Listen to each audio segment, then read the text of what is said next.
దేవుని నామములో అందరికి వందనాలు. ఈరోజు దేవుని వాక్య సందేశం. నీ కృపా జీవము కంటే ఉత్తమము, నా పెదవులు నేను స్తుతించును. కీర్తనల గ్రంథం 63వ కీర్తన 3వ వచనం.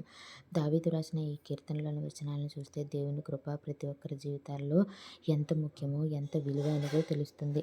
దావీదు శత్రువుల చేత తరంబడినప్పుడు, గుహల్లో అరణ్యంలో దాక్కున్నప్పుడు దేవుడు చూపిన కృప బ్రతికి ఉన్నాను అనే దానికన్నా ఎంతో ఉత్తమము. కాబట్టి నేను నిన్ను స్తుతించుచున్నాను అంటున్నాడు. నిజమే కదా అండి. మన నిత్య జీవితంలో కూడా మనం అనుభవించే ఇరుకులు, ఇబ్బందులు, కష్టాలు, అపనిందలు, అవమానాలు ఏవైనా కానివ్వండి, వాటన్నిటితో చిక్కుబడినప్పుడు దేవుడే కనుక ఆయన కృప చూపించకపోతే, ఆయన మనకు మనశ్శాంతిని, ధైర్యాన్ని ఇవ్వకపోతే మనం అసలు ఎందుకు బ్రతికి ఉన్నామా అని బాధపడేవారం. ఎప్పుడో మన జీవితాలు ముగించి నరకానికి వెళ్ళేవారమేమో. అలా కాక ప్రతి నిత్యమైన కృపను విడువక మన ఎడల చూపిస్తున్న దేవునికి హృదయమారా కృతజ్ఞతాస్తుతులు చెల్లించాలి అని కోరుకుంటూ వందనాలు.